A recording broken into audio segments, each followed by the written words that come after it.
It was a moment of joy for parents, family and the school management of the Federal College of Forestry, Afaka, Kaduna State, as the remaining 27 students were freed by the abductors on Wednesday. Our correspondent, Onyade Kunle, who has been monitoring the situation, filed in this report.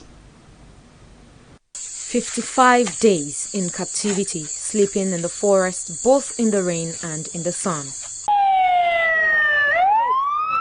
At last, kidnapped students of the Federal College of Forestry Mechanization, Afaka, in Kaduna State are happy to be back home, but definitely not in one piece. Some of them can hardly walk, others limping and too weak to speak, an indication of torture, pain and dehumanizing experience they have been subjected to for nearly 2 months. For the family and friends of the released students, this is the dance of victory. They simply cannot contain their joy. Finally, they can sing the song of thanksgiving.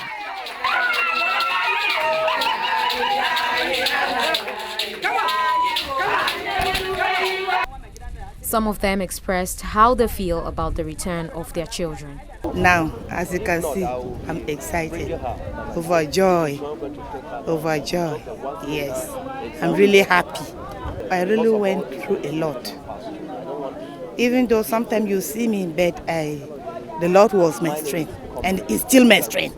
We hardly sleep until maybe early morning hours before you can catch a sleep of 1 hour or 30 minutes before you go for work. So we thank God that they are alive. That's the most important thing. I know we can encourage our children to change whatever attitude they must have been going through in the bush. We believe we can mentor them and counsel them to pick up the pieces of their life and continue with their studies. The abduction of the students and several others is a testament to the worsening security situation in the country. Public affairs analyst Adewale Ajadi says there is a predetermined effort by some elites to throw the country into confusion. We have seen an unusual trend across geopolitical zones that well-armed and well-trained people are taking spectacular criminal action, and it seems to be designed to undermine the order and the developments in the country. We have also seen across geopolitical zones unprecedented agitation for ethnic nationalities and ethnic secession. This has no credibility since these are not voted individuals. Nobody has commissioned them to do that, but this seems to be spontaneously organized. It is very important that the government decides how it splits the elite. So it means that the government has to reward those who are passionately Nigerians and make sure that evidentially and otherwise those who are involved in criminal activity are openly investigated and punished. Then the government should engage the wider public on creating an early warning system across the country that tells us when there are prospects of different kinds of criminal activity.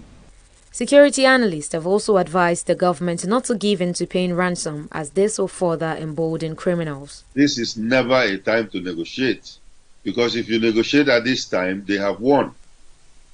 And then the thing is that, you know, we are trying to, I think the Kaduna State government is trying to make a statement, a very strong one at that, whereby you cannot hold the government to hostage by going around kidnapping people and stuff like that. It is not done. And I think for what we are as Nigerians, we cannot allow these bandits to take the initiative. I believe strongly that the